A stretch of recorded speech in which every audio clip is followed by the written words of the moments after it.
the grass and you're bored, so you pick up a little stick. So you have this stick, like this, and then you break it in half, because, I mean, you're bored. Then you have this stick, and you break that in half, you're bored. And it gets smaller, and smaller, and smaller, till it's pretty little. And the little teeny one, eventually you get down to one that's like so small, it's like really hard to break in half, assuming the wood's not rotten. That it's pretty hard to break in half. It's the same with a pencil. Like if you have a regular pencil you sharpen with a pencil sharpener, you can break those in half pretty easily. But when you get those little tiny nubs of pencils, you try to break that in half, it's kind of hard. And it's the same thing with bonds as far as their lengths and stuff go. So I'm going to take a look at the single bond. I'm not going to bother to write in all the lone pairs. Just laziness. But you know what? I'm writing this all lazy. All right. The single bond is the longest and the weakest. Just like a long stick is the longest and it's the weakest stick. And a double bond is sort of intermediate. And then you have a triple bond, which is the shortest and it's the strongest.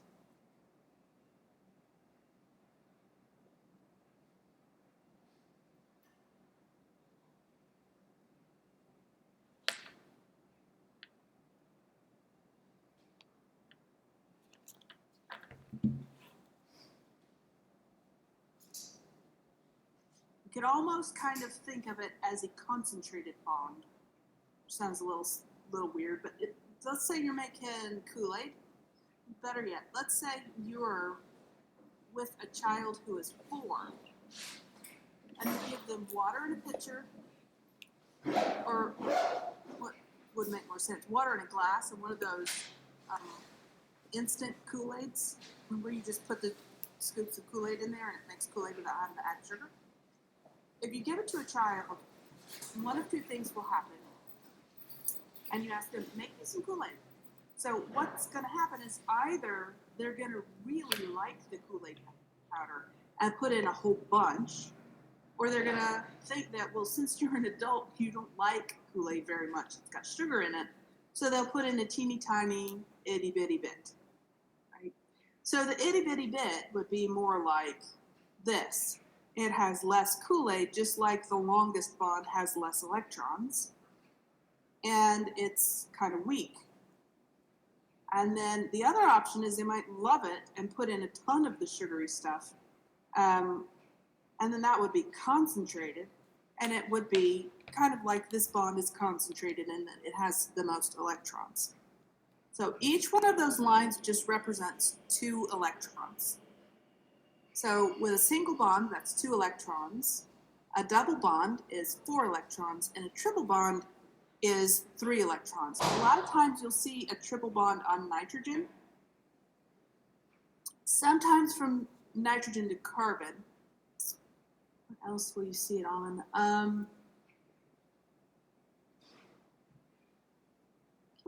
I know there are other triple bonds, just can't think of any. What else? Okay, let's do the structure of cyanide. And then I'll show you kind of how to do this. But we'll do that in a minute. We'll talk more about how to determine the longest bond. So right here you can tell really easily because it's like weakest, longest is the single bond, strongest and shortest is the triple bond. But then let's say I'm doing something like this. And I want to know which one is the longest bond. Well, they're both single bonds. So anybody have any idea how you could tell which one is longer if they're both single bonds? Periodic table. Electronegativity is a good guess. The distance. All right. You guys have some really good ideas.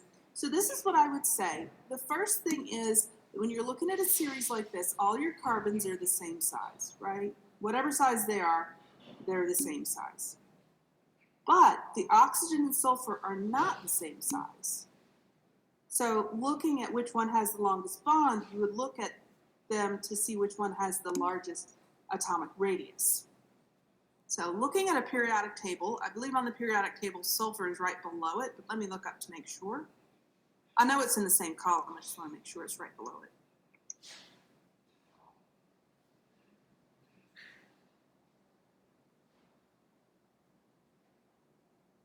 Take me a second, I'm trying to use my computer, which is awfully slow. No, I don't want to donate today. All right. Yeah, it goes oxygen, sulfur, selenium, and tellurium. So you could actually be looking at stuff like this.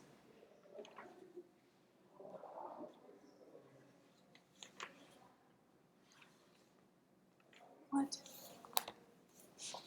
Apparently, Britannica is having a President's Day sale. That's the site I was on looking at the periodic table, which was all right, so all the carbons are the same size. And they are in the periodic table like this: oxygen, sulfur, selenium, and tellurium. So which one of these in this column, yeah they do, don't they? Which one of these in this column is the biggest? Anybody know? Those are good questions. I think you're thinking of electronegativity. So electronegativity, oxygen is the most electronegative, that's for sure. And then tellurium is actually the biggest one because atomic radius it's bigger this way and this way. So that's atomic radius. And then electronegativity gets larger. Sorry, it gets larger in the opposite direction. Just remember the smaller ones have the larger energy. So in this case, tellurium is like big, selenium smaller, sulfur smaller, oxygen smaller. So looking at that, which one do you think is going to have the longest bond? Carbon to tellurium, carbon to selenium? Exactly, tellurium. Because tellurium is just, it has a bigger radius. So when you put these two things together, carbon has the same radius, right? Throughout the whole thing, but tellurium has bigger radius than oxygen. So that would be one kind of a good question to have on the exam, would be kind of to have a series like this, or you could have a series not necessarily going down, but you could have a series going across. So you could have something like boron, carbon, nitrogen, oxygen, and those go like this: boron, carbon, nitrogen, oxygen. And so the biggest one is boron.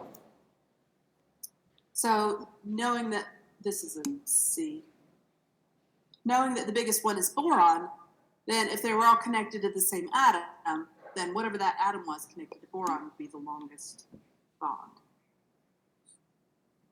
Yes, it will be multiple choice.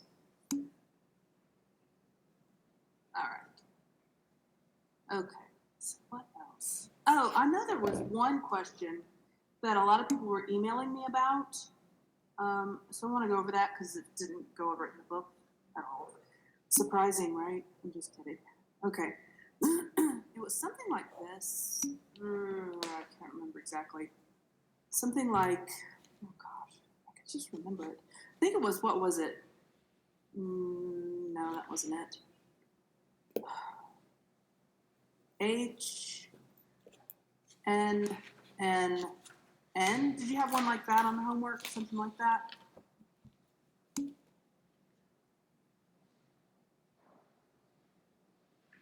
Huh.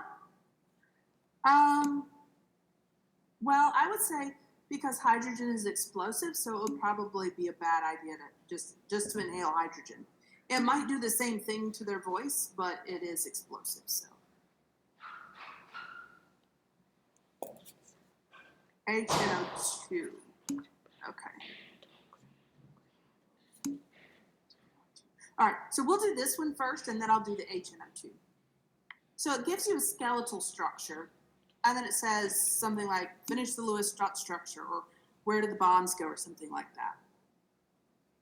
Oh, you had NH3? Okay.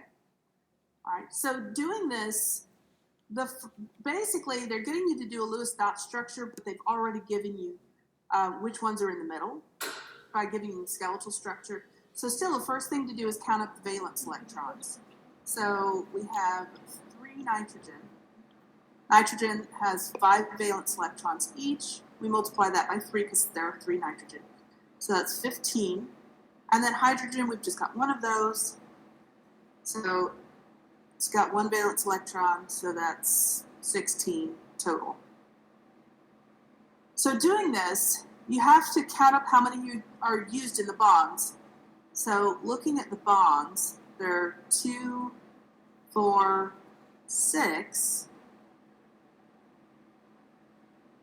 So that leaves 10 electrons left to put on there. Now, with hydrogen, it just needs a duet. So the hydrogen is satisfied. You don't really have to worry much about that. But the other ones, you want them all to have an octet. And so you just kind of, this is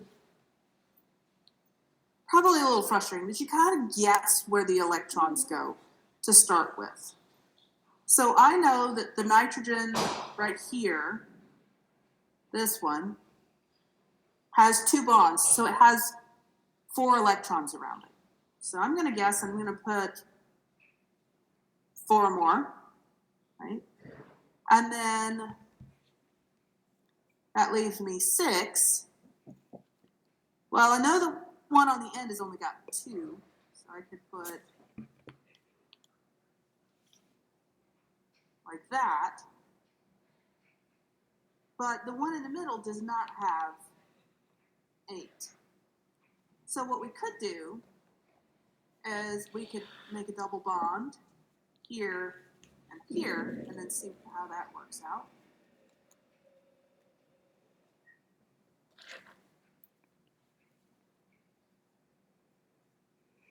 All right, looking at that, how many nitrogen have an octet now?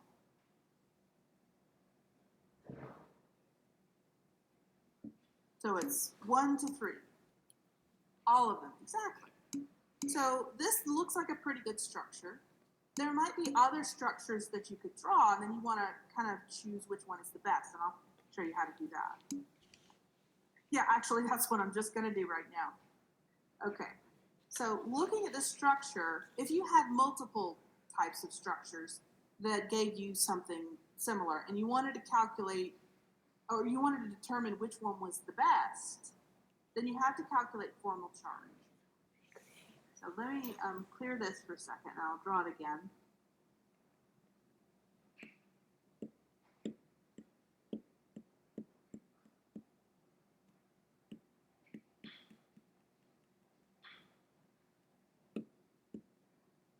All right, so to calculate formal charge, I'm just going to put FC for formal charge. That equals the valence electrons minus the sum of the lone pair electrons,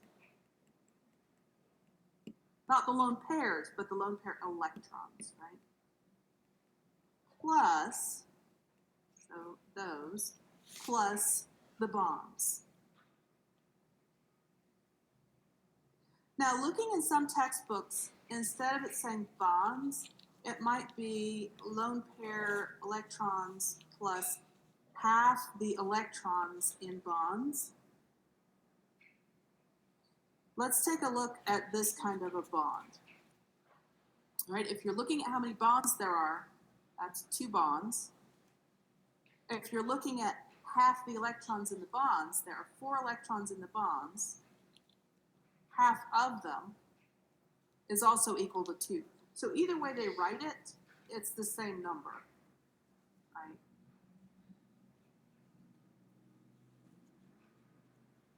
So let me very slowly try to get rid of this stuff here.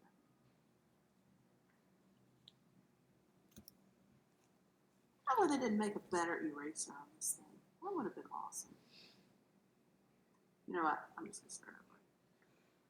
I don't have the patience that I'm doing this.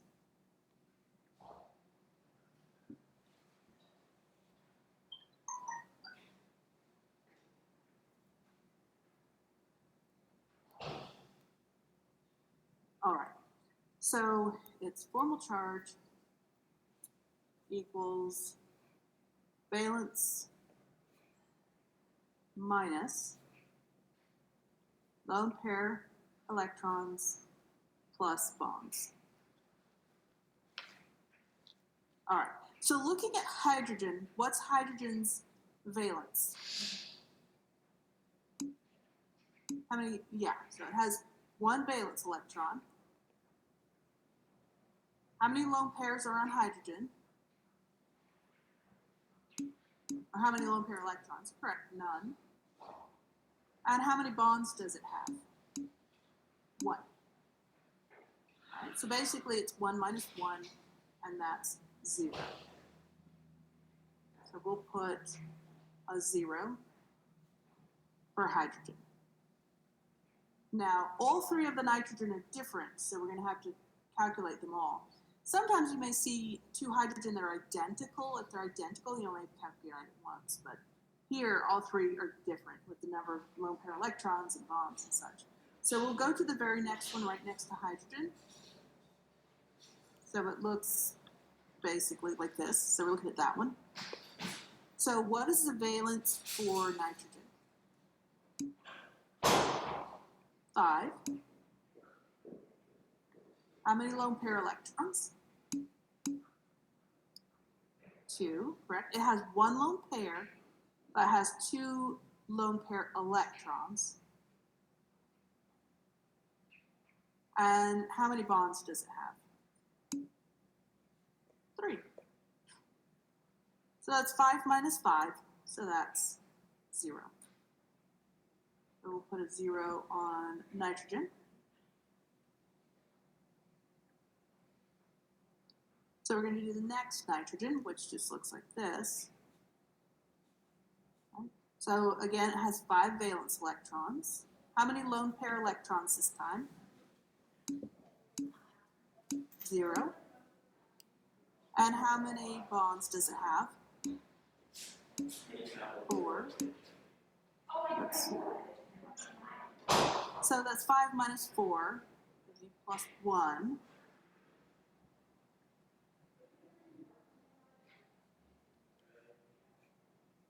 All right, so we're going to look at the next nitrogen, which would be the last one.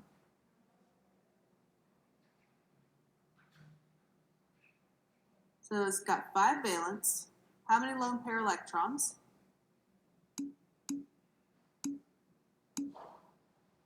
Yeah, 4.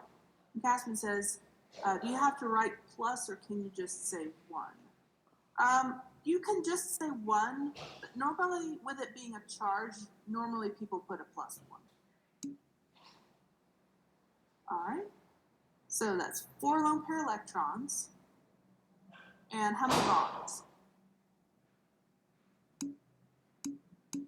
2, good. So it's 5 minus 6, so that gives you minus 1.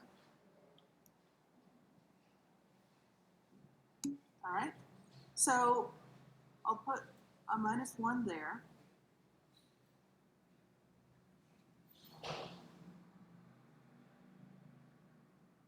All right, and now what we want to do is we want to add up all 4 formal charges to see, oh wait, another question. How come it's 4 instead of 2 lone pairs? Ah, okay, that's a good question. It's kind of the difference between saying how many pairs of shoes am I wearing, and obviously that would be 1 pair of shoes, or how many shoes am I wearing, and that would be 2 shoes. So here we're not asking so much how many lone pairs, but how many lone pair electrons. So it's just one of those things you have to be really careful in the way they ask the question. If they ask how many lone pairs, that would be like how many pairs of shoes. So how many sets of 2? But if they say how many lone pair electrons, then that would be individual shoes or individual electrons, right? Correct. Yes, that is exactly right. All right, so we're going to add all four of these all four of these formal charges together. So we have 0 plus 0 plus 1 plus minus 1. So that's going to be 0 because basically we have 1 minus 1. So that's going to be 0. And is the 0 at the end what we're looking for when we add them all together, or what are we looking for when we add all of the formal charges together?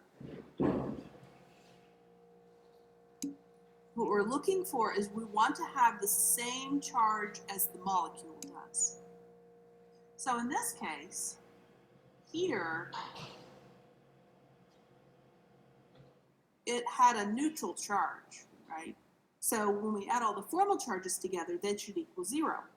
But if we had something like carbonate and we added all the formal charges together there, that would equal minus 2.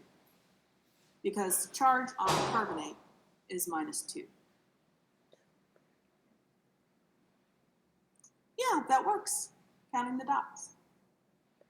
All right, anybody need a second on this page? Yeah? Okay.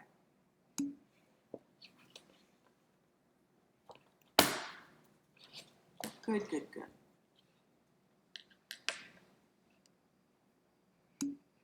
So there are a few of them in the homework where they give you a set of 4 or more or less. And they say which one of these is the best set, not the best set, but which one of these is the best structure. And they may even be different molecules, and that's okay. So what you're looking for basically is you're looking to have a couple of things. So these are the rules for formal charge.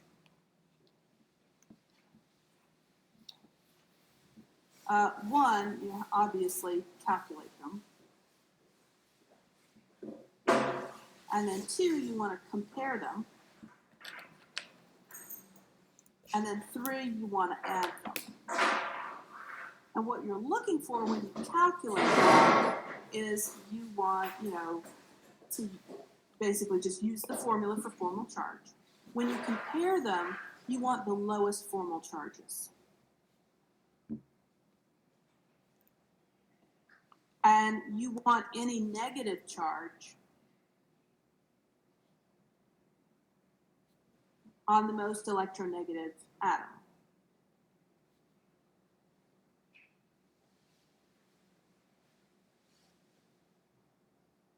So basically, if we had something that was like a carbon connected to a fluorine and we were calculating the formal charge, if you have to have a negative, it needs to be on the fluorine. It wouldn't make sense to have the negative on the carbon and a positive on the fluorine, because fluorine's more electronegative, meaning it's going to pull the electrons this way. When it pulls the electrons that way, it's not going to make it more positive, it's going to make it more negative. So that's one of the things you'd be looking for. So you want the lowest formal charges, and if you have a negative charge, it needs to be on the more electronegative atom. When I say lowest formal charges, I mean if you had something and you calculated up all the formal charges and you had 0, 0, 0, and 0, or 0, 0, -1, +1, or 0, 0, -2, +2, this with different structures. So let's say you have 3 different structures, and structure A gives you these formal charges, structure B gives you these, and structure C gives you these. The one that's best is the one that gives you the lowest formal charges. So this is the lowest numbers, so that's best. And right here, looking at -2s compared to -1s, technically, yes, -2 is lower than -1. But as far as the magnitude of the charge, that's what I mean when I say lowest. It's the lower magnitude of charge. So the 2s versus the 1s would be better. And then the worst would be anything with a 2 in it. And then the last one, when you add it, you want them to add up to the charge of the molecule.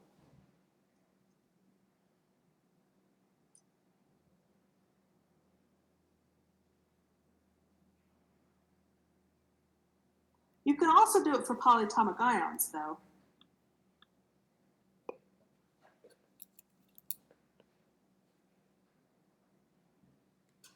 All right, and so we'll take a look at, let's see what else we had a minute ago.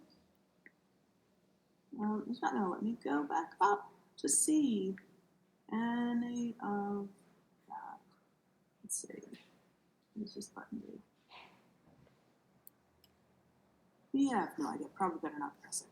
Okay, so let's see if I can remember a couple of the structures you guys said that you had in your homework. Was it HNO2? Is that one of them? Okay, so that's a polyatomic ion. Or no, that's an acid. So HNO3 is nitrate, so not HNO3, NO3 minus is nitrate. And so the NO2 is going to be the one that's just below that, nitrite. All of a sudden, I completely forgot how to name those. Thanks. That's sad.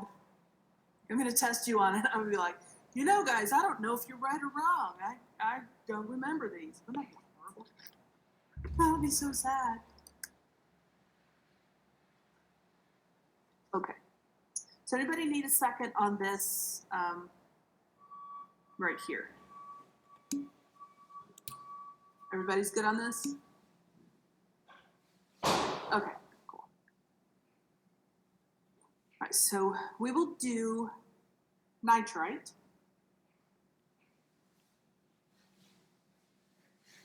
Or nitrous acid.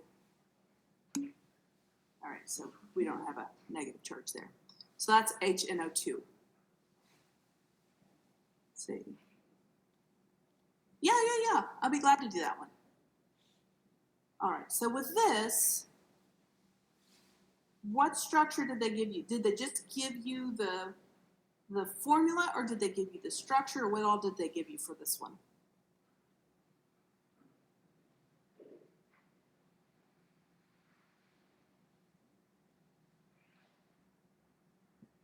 Is this all they gave you, or did they show it to you in a skeletal form with all connected up? Okay, so did they give you HNOO, or what did they give you to look at?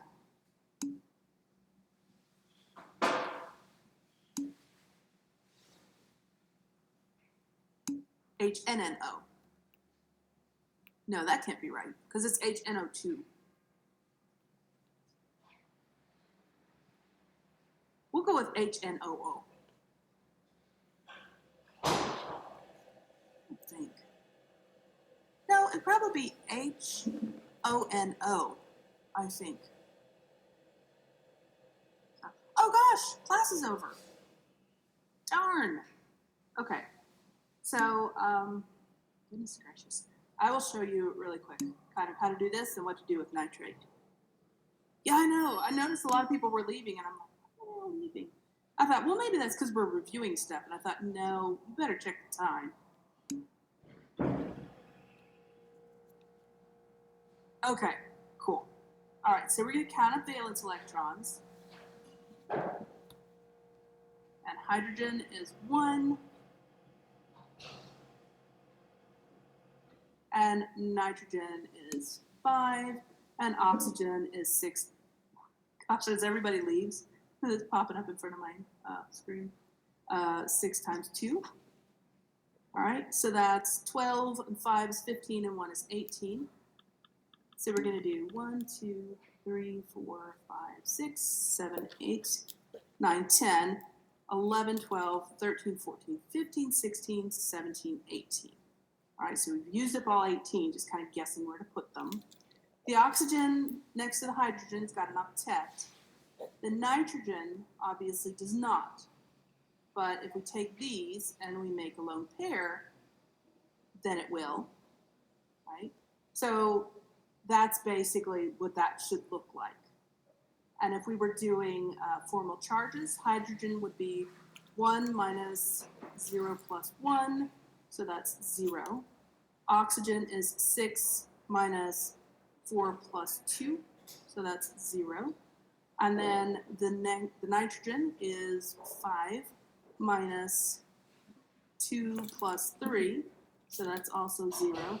And then the oxygen is, on the end, is 6 minus 4 plus 2, right? So it's 6 minus 6. So that gives us all neutral everything. All right. No, that's okay, Caspian. Go ahead. All right, so you guys got this? Anybody need a second before I move on to the carbonate? Before I gotta go? Okay. All right. So we've got carbonate, which is CO3, 2 minus. So we're going to count up the valence first. So the valence for carbon is 4. Oxygen is 3 times 6, because 6 is its valence. There are 3 of them. And then don't forget to add in the charge. The charge is minus 2. So that's just going to be plus 2. Right? So 18 and 2 is 20, and 4 is 24. Carbon is less electronegative, so it's going to be in the middle. All right. So we've used 6, leaving 18.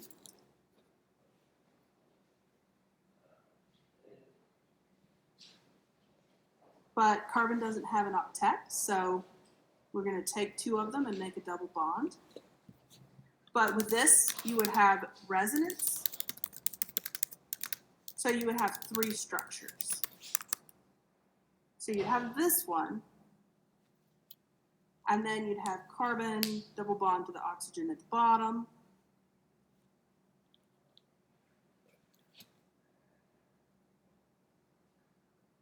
Like that. And of course the double-headed arrows in between them. I don't have a lot of space on this. They should be like side by side. It should be like the structure, double-headed arrow, second resonance, double-headed arrow, third, etc. All right, but I don't have a lot of room, so I'm doing it kind of crazy here. So this one is carbon, double bond, oxygen, oxygen, oxygen, 1, 2, 3, 4, 5, 6. 1, 2, this should have 6, 3, 4, 5, 6. 1, 2, 3, 4. All right. You good? No, it doesn't matter where you put the dots, as long as you put them in pairs together. Right? Cool. All right. Well, I got another class starting in just a couple minutes, so I got to go.